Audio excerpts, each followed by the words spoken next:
Sebelumnya, Assalamualaikum warahmatullahi wabarakatuh. Perkenalkan, nama saya Dinda Clara dengan NPM 2211021055. Jadi di sini saya akan membahas sedikit materi dari mata kuliah Ekonomi Perdagangan Internasional dengan dosen pengampu Bapak Heru Wahyudi SEMSI dan Ibu Resa Moniana SEMSI. Jadi di sini materi yang akan saya bahas yang pertama adalah teori klasik perdagangan internasional. Jadi teori klasik perdagangan internasional ini muncul karena atas dasar pemahaman mengapa negara-negara melakukan perdagangan satu sama lain. Dan teori klasik perdagangan internasional ini muncul pada abad ke-18 dan abad ke-19. Meskipun teori klasik perdagangan internasional ini sudah melakukan banyak perkembangan, banyak sekali perkembangannya, tetapi teori ini masih sangat relevan hingga saat ini. Tokoh penting atau tokoh utama dalam teori klasik perdagangan internasional ini ada dua. Yang pertama ada Adam Smith dan David Ricardo. Jadi Adam Smith ini mengusulkan konsep keunggulan absolut. Konsep keunggulan absolut itu artinya suatu negara akan lebih untung jika memproduksi barang yang paling efisien dibandingkan negara lain. Sedangkan David Ricardo dia memperluas lagi konsep dari Adam Smith dengan keunggulan komparatif. Keunggulan komparatif itu yang dimaksud oleh David Ricardo ini maksudnya adalah bahkan jika suatu negara tidak paling efisien dalam barang, ia tetap bisa untung dengan memproduksi barang yang paling relatif efisien. Selanjutnya ada asumsi dasar dari teori klasik perdagangan internasional. Asumsi dasar dari teori klasik perdagangan internasional ini ada 4. Yang pertama ada persaingan sempurna, yang kedua ada mobilitas faktor produksi, yang ketiga ada dua negara dan dua barang, dan yang terakhir ada teknologi konstan. Kita bahas yang pertama, yaitu ada persaingan sempurna. Persaingan sempurna itu maksudnya adalah di dalam teori klasik ini tidak ada yang namanya monopoli atau oligopoli. Yang kedua ada mobilitas faktor produksi.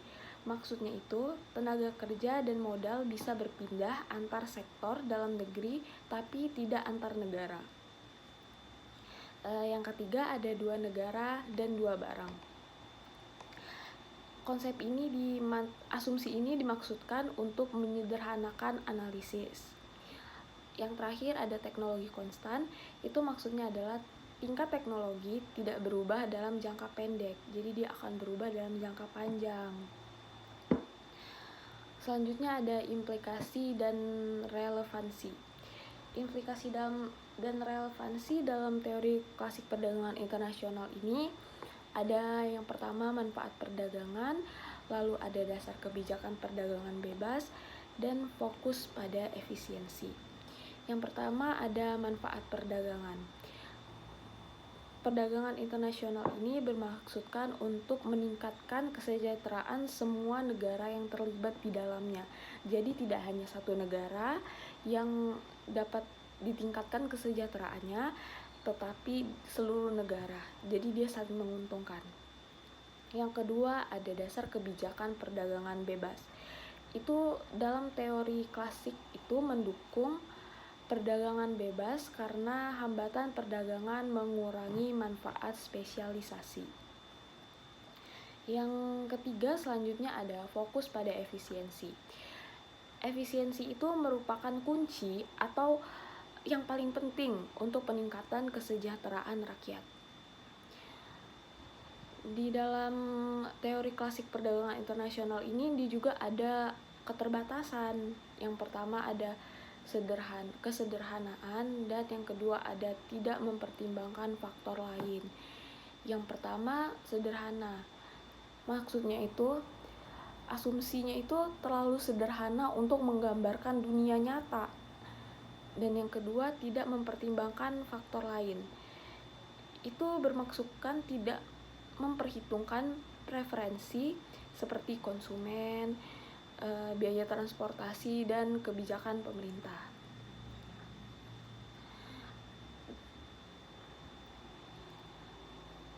Selanjutnya itu teori klasik ini memberikan kerangka dasar yang berguna untuk memahami perdagangan internasional.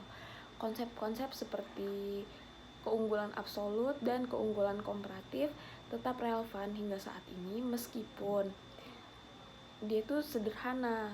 Teori ini menjelaskan mengapa perdagangan menguntungkan dan mendukung kebijakan perdagangan bebas. Jadi intinya negara-negara melakukan perdagangan karena spesialisasi produksi dapat meningkatkan efisien dan kesejahteraan.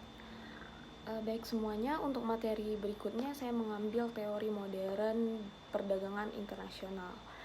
Jadi sebelumnya kita membahas teori klasik, sekarang kita membahas teori modern.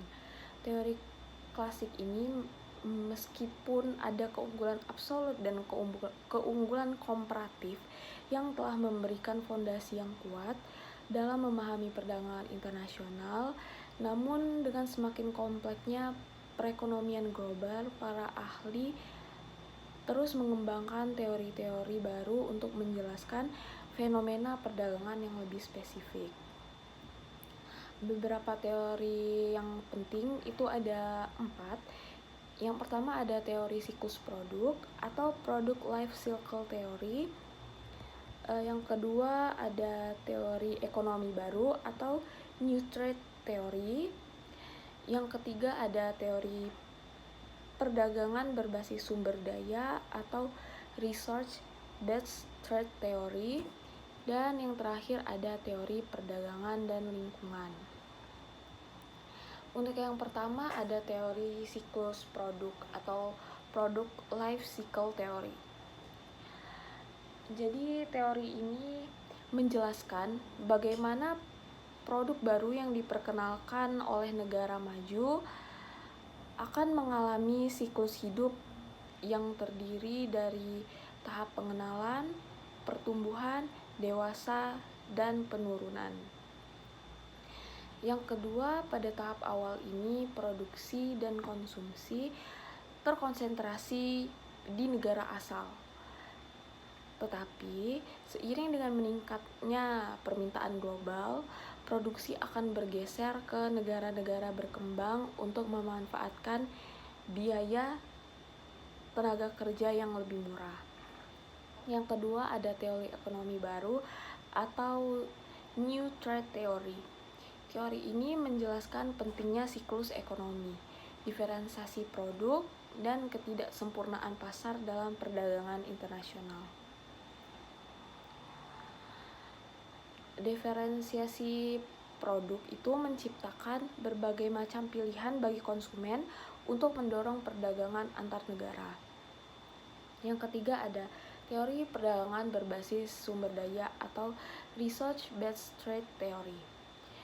Teori ini dia berfokus pada peran sumber daya alam, modal manusia, dan teknologi dalam bentuk pola perdagangan suatu negara. Negara yang kaya akan sumber alam cenderung mengekspor produk berbasis sumber daya alam tersebut. Negara yang memiliki manusia atau modal manusia yang tinggi cenderung mengeksplor produk yang membutuhkan teknologi yang lebih tinggi.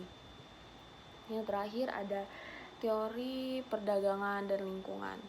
Teori ini menganalisis bagaimana hubungan antara perdagangan internasional dan lingkungan.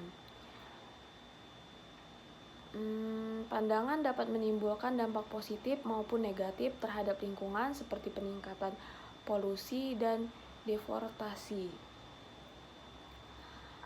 Kebijakan perdagangan yang tepat dapat dilakukan untuk mengatasi masalah lingkungan global. Implikasi teori modern ini dia penting untuk kebijakan industri. Terus dia juga berperan untuk perusahaan multinasional, integrasi ekonomi regional, dan perdagangan dan pembangunan. Jadi pada dasarnya teori modern dalam perdagangan internasional ini memberikan pemahaman yang lebih komprehensif tentang kompleksitas perdagangan internasional. Teori-teori ini dapat digunakan untuk merumuskan kebijakan perdagangan yang lebih efektif dan untuk memprediksi arah perkembangan perdagangan global di masa depan.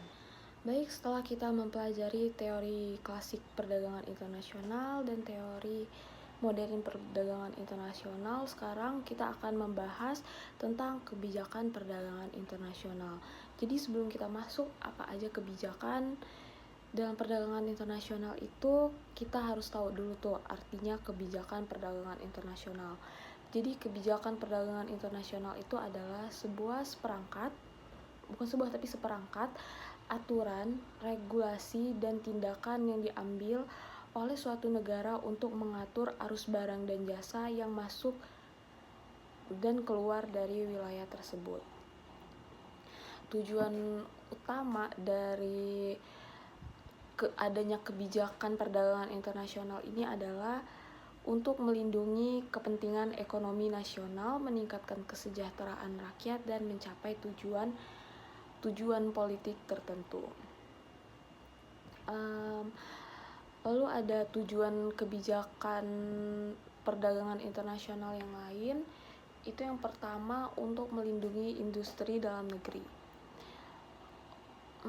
Maksudnya itu kebijakannya itu seperti tarif, kuota, dan subsidi yang bertujuan untuk melindungi industri dalam negeri dan persaingan produk impor yang lebih murah.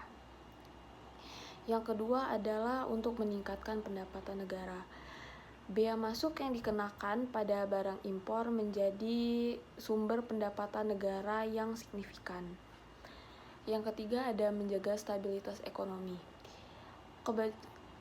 Kebijakan perdagangan yang dapat dilakukan untuk menjaga stabilitas ekonomi, misalnya dengan membatasi impor saat terjadi defisit neraca pembayaran. Yang terakhir ada mencapai tujuan politik. Kebijakan perdagangan internasional dapat digunakan sebagai alat diplomasi untuk membangun hubungan baik dengan negara lain atau memberikan tekanan pada negara tertentu. Instrumen dalam kebijakan perdagangan internasional ini ada 5. Yang pertama ada tarif, kuota, yang ketiga subsidi, keempat hambatan non-tarif, dan yang kelima ada perjanjian perdagangan bebas. Teori perdagangan internasional ini ada 3. Yang pertama teori keunggulan absolut, yang kedua ada teori keunggulan komparatif, dan teori Heckscher-Ohlin. Teori keunggulan absolut di sini maksudnya adalah suatu negara akan memperoleh keuntungan dengan memproduksi dan mengekspor barang yang dapat diproduksi dengan lebih efisien dengan negara lain. Sama saja seperti teori klasik perdagangan internasional tadi. Dan teori keunggulan komparatif itu di sini suatu negara akan memperoleh keuntungan dengan memproduksi dan mengekspor barang yang dapat diproduksi dengan biaya peluang yang lebih rendah dibandingkan negara lain. Yang terakhir ada teori Heckscher-Ohlin. Maksudnya dia menyebutkan di sini negara akan mengekspor barang yang intensif dalam faktor produksi yang melimpah di negara tersebut dan mengimpor barang yang intensif dalam faktor produksi yang langka. Dalam kebijakan perdagangan internasional ini dia ada dampak positif dan dampak negatif. Dampak positifnya itu dia bisa melindungi industri dalam negeri, meningkatkan pendapatan nasional, bisa juga menjaga stabilitas ekonomi, meningkatkan kesejahteraan rakyat, dan mendorong banyaknya investasi. Tetapi ada juga kekurangannya. Yang pertama, dia itu bisa menurunkan efisiensi ekonomi. Kedua, dia bisa meningkatkan harga barang. Yang ketiga, mengurangi pilihan konsumen. Dan yang terakhir, menguji hubungan internasional.